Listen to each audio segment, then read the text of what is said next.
Hello everyone. Today we are going to discuss the second part of radiopharmaceuticals.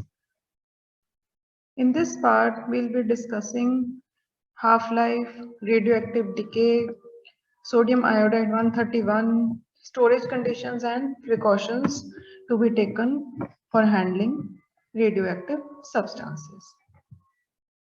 पिछले lecture में हमने radio pharmaceuticals क्या होते हैं, रेडियो एक्टिविटी क्या होती है, इनका क्या कहाँ पे इनकी एप्लीकेशन है, देन रेडियो न्यूक्लियाइड्स क्या होते हैं, types of radio nuclides, radio active substances किस तरह के हैं, किस तरह की रेडिएशंस ये इमिट करते हैं, like alpha beta gamma radiations, फिर उनकी प्रॉपर्टीज हो गई, ये सारी हमने डिस्कस कर लिए थे.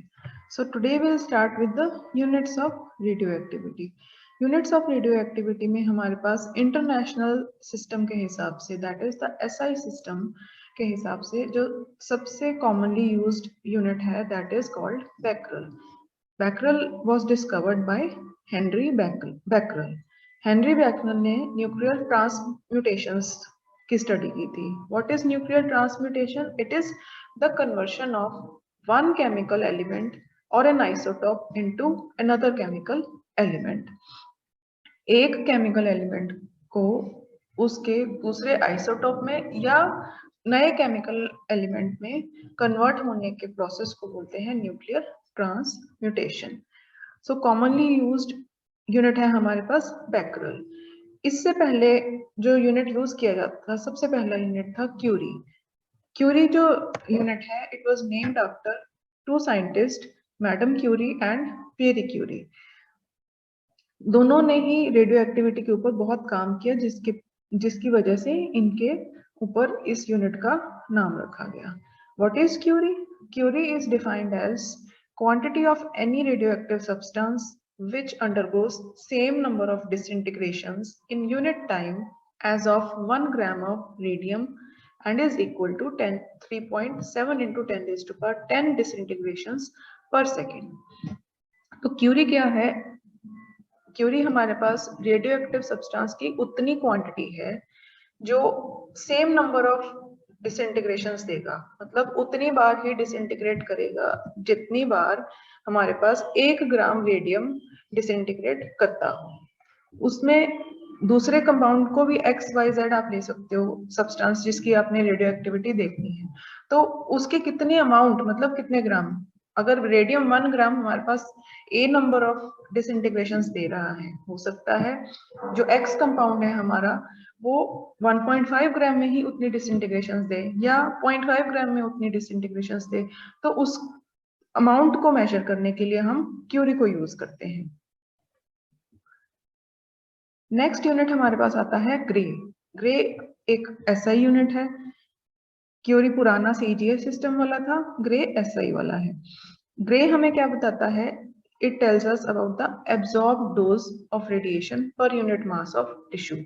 जो हमारे पास टिश्यू है उसके अंदर जब रेडिएशन फॉल करती है बॉडी के टिश्यू के ऊपर, उस टाइम पे कितनी रेडिएशन एब्जॉर्ब होती है उसको मेजर करते हैं यूजिंग हम grey. 1 gray is equal to 1 joule of radiation per kilogram of matter. और इससे हमें क्या पता चलता है? जो हमारे सेल्स हैं उन्होंने कितनी रेडिएशन को एब्जॉर्ब किया. नेक्स्ट यूनिट हमारे पास आता है sievert. Sievert is the measure of health effects of low level of ionizing radiations on the human body. जब हम आयनाइजिंग रेडिएशंस देते हैं, हमने पहले डिस्कस किया है अल्फा बीटा गामा रेडिएशंस निकलती हैं रेडियोएक्टिव सब्सटेंसेस में से, दे आर आयनाइजिंग रेडिएशंस. जब हम कम कंसंट्रेशन में आयनाइजिंग रेडिएशंस को हमारी बॉडी के ऊपर डालते हैं तो उसकी वजह से हमारे हेल्थ के ऊपर क्या इम्पैक्ट आता है, क्या फर्क आता है, हमारी हेल्थ बिगड़ती है या सुधरती है, जो भी इफेक्ट आता है उसको मेजर करने के लिए हम सिवर्ट यूज करते हैं. ये किस चीज पे डिपेंड करेगा कि आप जो हमारा बॉडी का टिश्यू है विच इज लिविंग, उसको हम कितनी देर के लिए एक्सपोज कर रहे हैं, उसके भी कौन से पार्ट को हम बॉडी के एक्सपोज कर रहे हैं और कितनी किस टाइप के रेडिएशन के लिए हम एक्सपोज कर रहे हैं, अल्फा के लिए कर रहे हैं, बीटा के लिए कर रहे हैं या गामा के लिए कर रहे हैं। तो उस सारे के स्टडी के लिए हम सिवर्ट यूज करते हैं। नेक्स्ट यूनिट हमारे पास आता है रॉइंगटन। रॉइंगटन भी एक यूनिट ऑफ एक्सपोजर ही है। One roentgen is equal to 2.58 into 10⁻³ coulomb per kg। Normally इसको एक्स रेज और गामा रेज के एक्सपोजर की मेजरमेंट के लिए यूज किया जाता है। Then we have another unit which is called rad. Rad is called radiation absorb dose. Rad जो है हमारे पास सीजीएस सिस्टम का यूनिट है। इससे हमें क्या पता चलता है कि रेडिएशन कितनी एब्जॉर्ब हुई। अगर आपको ध्यान दें आप, इसमें हमारे पास ग्रे आया था। ग्रे एक हमारे पास ऐसा यूनिट है which gives absorbed dose of radiation per unit mass of tissue, और इसका यूनिट था 1 जॉल पर किलोग्राम। जो हमारे पास रैड है ये सीजीएस सिस्टम में है। दोनों ने ही बताना क्या है, डोज कितनी एब्जॉर्ब हुई। So 1 rad is equal to 10⁻² joule per kilogram. और इसको हम यूज करते हैं फार्मास्यूटिकल डोजेज फॉर्म्स को डिसाइड करने के लिए कि कितनी हमने देनी है। और इन डोजेज फॉर्म्स को, फार्मास्यूटिकल सब्सटेंसेस की जो रेडियो एक्टिव होते हैं उनकी डोजेज फॉर्म को हम रैड में मेजर करते हैं। Then we have rem. Rem is called roentgen equivalent man. ये भी एक सीजीएस यूनिट है। ये हमें यूनिट ऑफ डोज इक्विवेलेंट है। ये मतलब एक सब्सटेंस लिया और दूसरा सब्सटेंस लिया, in comparison to A, B की हमें कितना अमाउंट लेना है उसको कैलकुलेट करने के लिए हम रैम यूज करते हैं। Next unit is exposure rate constant. Exposure rate constant जैसे कि नाम से ही पता चल रहा है, ये हमें बताता है कि आपका जो रेडिएशन को एक्सपोजर कितनी देर हुआ। मतलब एक्सपोजर का मतलब ये है कि रेडिएशन के कांटेक्ट में आप कितनी देर के लिए रहे एट सर्टेन डिस्टेंस, कितनी दूरी से, वो हम एक्सपोजर रेट कांस्टेंट से डिफाइन करते हैं। इस यूनिट को हम यूज करते हैं as parameter in radiation protection के लिए, मेडिकल यूजेस में या रेडियोलॉजिकल असेसमेंट्स में। Then last unit is RBE which is called relative biological effectiveness. ये हमें बताता है कि जो हमारे पास रेडिएशंस हैं, जैसे अल्फा बीटा गामा रेडिएशंस होती हैं, उनका हमारे बायोलॉजिकल सिस्टम के ऊपर, हमारी बॉडी के ऊपर क्या इफेक्ट आता है। So these were the units. First was Becquerel, second was Curie, third was Gray, then we had Sievert, Roentgen, Rad, REM, exposure rate constant, and relative biological effectiveness or RBE. Next is the handling and storage of radio pharmaceuticals. अब radio pharmaceuticals को किस तरह से हमने handle करना है और कैसे इनको स्टोर करके रखना है, उसके लिए कुछ प्रिकॉशंस होनी चाहिए। जो लोग वहाँ उस एरिया में काम करते हैं उनको रेडिएशन से प्रोटेक्ट करने के लिए हमें कुछ चीजों का ख्याल रखना पड़ेगा। और उससे भी पहले रेडिएशंस वाले एरिया में काम करने वालों को कहाँ से रेडिएशंस मिल सकती हैं, जो हमारे पास रेडिएशन डिटेक्टर्स हैं या कुछ ट्रेसर इक्विपमेंट्स हैं, रेडियो ऐसे मैन्युफैक्चरिंग हो रही है जहाँ पे या हैंडलिंग हो रही है, उन सारे एरियाज में हमें प्रिकॉशंस लेनी पड़ती हैं। और सबसे इम्पोर्टेंट चीज है कि जो भी रेडिएशन वाला एरिया है जहाँ पे रेडियो आइसोटॉप्स पे काम हो रहा है, उस एरिया में आपको जो है फ्रीक्वेंटली विजिट नहीं करना है। It should be restricted for people wearing protective gears. जो लोग वहां पे काम करते हैं वही घूमे, ऐसे नहीं है कि कोई भी आए और वहां पे घूमने लग जाए। इस केस में हमें शील्डिंग की जरूरत होती है। अब शील्डिंग हम कई तरह से कर सकते हैं। शील्डिंग का क्या मतलब है, मतलब बचाव करना, किस तरह से रेडिएशन को से हम बच सकते हैं। तो शील्डिंग कई तरह से है। फॉर एग्जांपल ग्लास से भी यूज कर सकते हैं, शील्डिंग कर सकते हैं। पर्सप्लेक्स कंटेनर्स भी यूज कर सकते हैं शील्डिंग के लिए। उसके अलावा जैसे गामा रेडिएशन है, उनकी पेनिट्रेशन पावर बहुत ज्यादा होती है, तो वो ग्लास को पास कर जाएंगी। उस केस में हम लेड की शील्डिंग कर सकते हैं। और कॉन्टिन्यूसली इन एरियाज को चेक करते रहना है कि कोई लीकेज तो नहीं हो रही, किसी तरह की रेडिएशन कहीं से एमिट तो नहीं हो रही।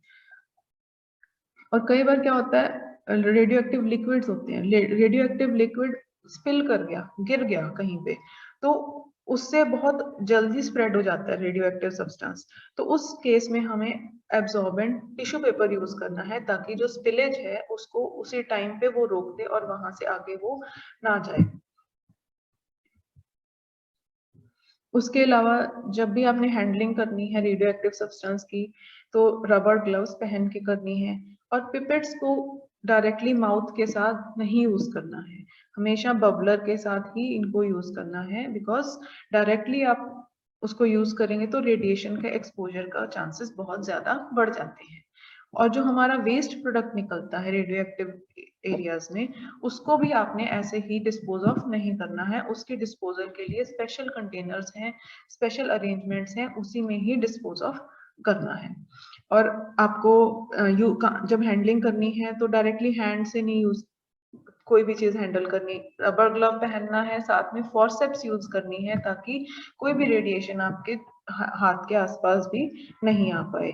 जिस एरिया में आप काम कर रहे हैं वहां पे कोई स्मोकिंग नहीं होनी चाहिए, कोई ईटिंग नहीं होनी चाहिए, कोई ड्रिंकिंग एक्टिविटीज नहीं होनी चाहिए, और प्रोटेक्टिव क्लोथिंग और शील्डिंग प्रॉपरली होनी चाहिए। और जो हमारे रेडियो एक्टिव सब्सटेंसेस हैं उनकी लेबलिंग भी प्रॉपर होनी चाहिए। ऐसा नहीं है कि आपने सब्सटेंस रेडियो एक्टिव है लेकिन उसके ऊपर प्रॉपरली लेबल नहीं है, इससे दूसरे बंदे को एक्सपोजर होने का डर रहता है। और रेगुलरली जो रेडियो एक्टिव एरिया है या रेडियो एक्टिव मटेरियल्स हैं उनकी भी टेस्टिंग होते रहनी चाहिए कि ये substance radio activity regularly emit कर रहा है या नहीं कर रहा है, तो सब कुछ उसका ध्यान रखना है। अब जैसे यहाँ पे हम डिस्पोजल की बात कर रहे हैं, ये स्टोरेज है, स्टोरेज ऑफ इंटरमीडिएट वेस्ट। इस तरह से इसको स्टोर किया जाता है। सबसे पहले यहाँ पे ये हमारा वेस्ट है, इस वेस्ट को हमने पहले कंक्रीट के स्लैब के अंदर कवर कर देना है, कास्ट के अंदर।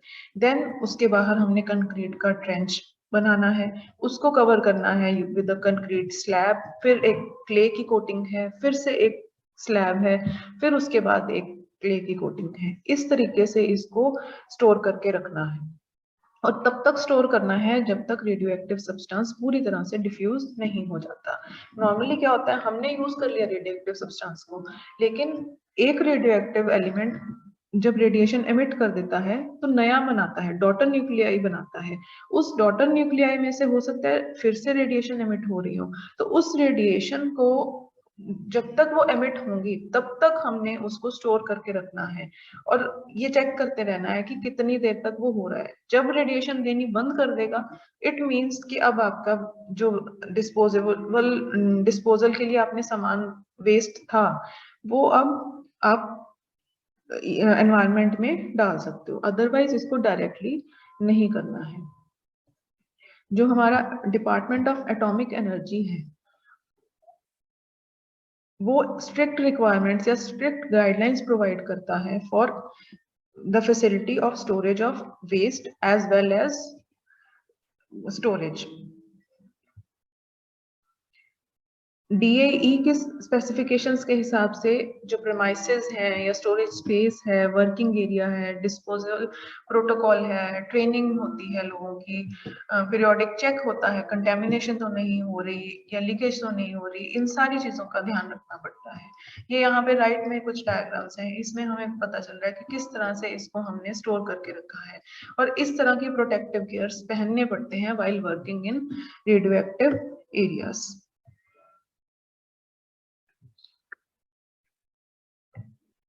नेक्स्ट हमारे पास आता है iodine 131 which is a radio active form of iodine.